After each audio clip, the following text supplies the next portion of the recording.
I remember when I was leaving from Florida and I had to get my hair done. And my hairstylist ended up texting me and she's talking about having car troubles and do. I said, baby, you need to ride to the shop or you need me to pick you up. What do you want to do? Long story short, she like, oh, I just don't think I'll be able to come today. So do you think you want to reschedule for another time? I'm like, baby, I got to leave tomorrow.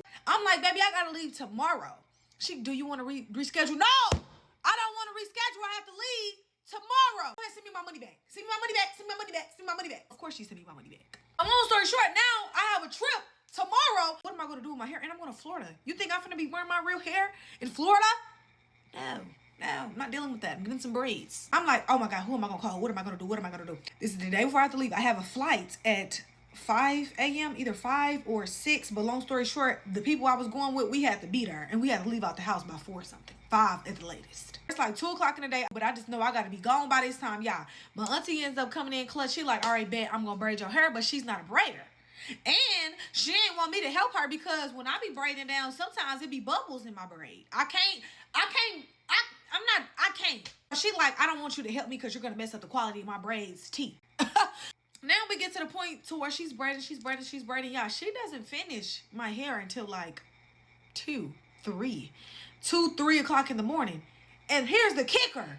I haven't even packed yet. Not only I haven't packed yet, I have to go be at my friend's house and leave with them.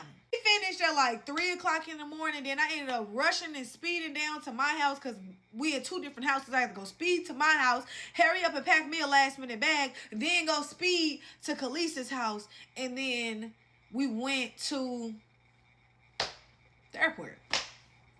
And we had us a grand old time. But if she wouldn't have finished my hair on time, then I don't know.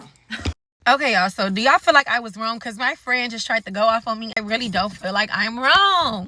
So I got a homegirl that is currently pregnant.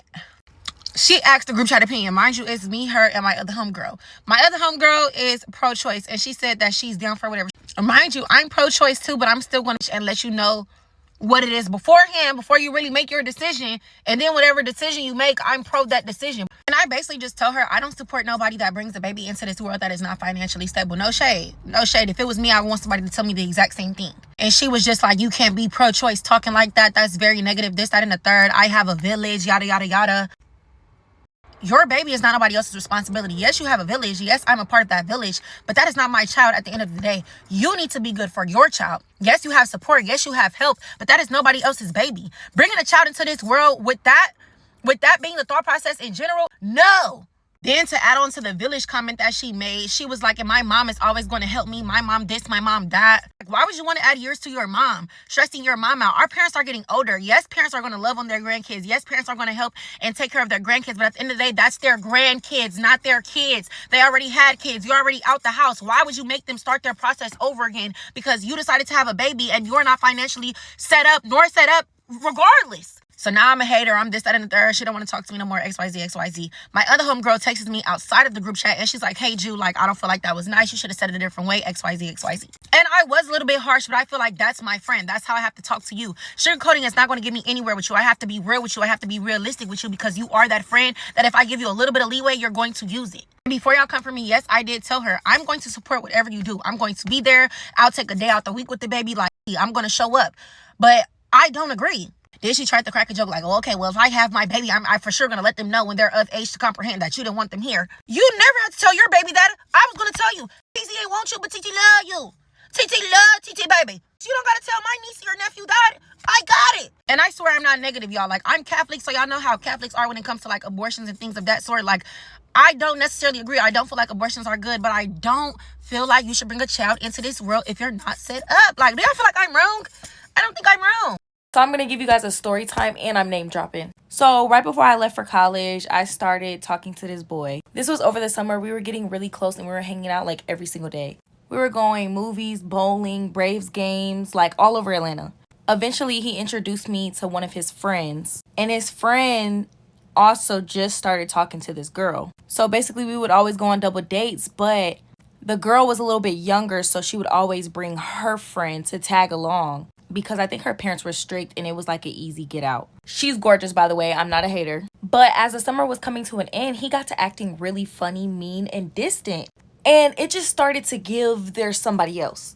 He would not be straightforward with me. He literally dodged everything. And long story short, he finally just told me there's somebody else, but didn't tell me who. Y'all, it was that was fifth wheeling with us the entire time. Her name's Michaela. And then I couldn't help but go back and think every time maybe they was alone or they had time to talk or like get to know each other when I was around. Like, damn. And what makes it worse is I was literally headed off to college and she still had another year of high school, and the guy was older than me. He was like 20 and she's like 17, bro.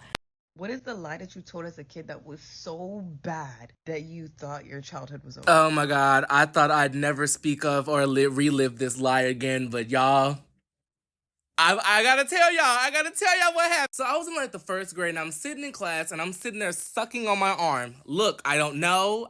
I was just doing it first grade. Look. So I'm sitting there sucking on my arm and I look at it and I made a hickey on my arm. I had like a hickey on myself. And I didn't know I could do that. I didn't know that was gonna be the outcome from me doing that. And I'm like, okay, well, let me stop sucking on my arm now. So the teacher comes around and I guess she sees the hickey on my arm. She's like, oh my gosh, what happened? And you know, in my first grade mindset, I was like, ooh, I don't want her to think like I'm getting abused at home or something. So like I just chalk it up to I'm getting bullied. Oh my God. I chalk it up to somebody's been pinching my arm repeatedly on the bus. That's what I said. First grade panic mode. Look. So I leave school that day thinking, oh, she just probably was like, oh, that's so sad, poor baby. No, I get home and my mom's like, let me see your arm. So I show her the arm and the hickey's obviously still there. It hasn't went away yet. And she's like, who's been pinching you on the bus? What's been going on? What's his name? And I'm like, I don't know his name. And she's like, how long has this been happening? And I'm like, a few weeks, I don't know, blah, blah, blah, blah. So then that ends and I go to school the next day. So fast forward to the next day, I'm in class and my teacher comes over and she's like, Demondre, we need you to go to the principal's office, okay? And I'm like, okay. So I'm assuming she handed me a hall pass and off on the way to the principal's office I go. I get to the principal's office and I walk in and every single boy on my bus that rode my bus at that time was sitting in the principal's office, including my parents are also sitting in the principal's office. And I'm sitting there like, oh, shit. So the principal looks at me, he's like, Demondre, it's okay. You're not in trouble. We just need you to point out the boy that's been pinching you on the bus. And oh my God, I was such a terrible little boy for this. I was just looking around the room and I was just like, him, he did it. What was I supposed to do? I couldn't come clean at that point. I was in too deep. So I just pointed at a boy and I was like, it was him. It's him.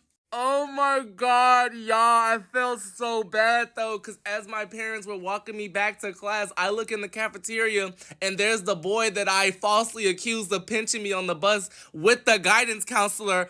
And she's like, why are you pinching him? And he's like, I didn't do it. And I'm just like,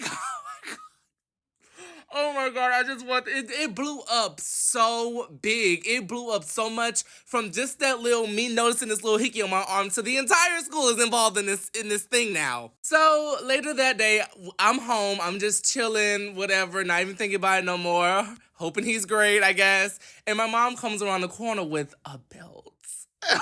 Oh, yeah. So I'm guessing, it was something with like a time difference from the time that I got off the bus to the time that it was seen, or I guess they put two and two together and just figured out that I was sucking on my arm and I made a hickey on myself or some shit like that. I don't know, but I didn't lie again. I definitely didn't suck on my arm again after that day.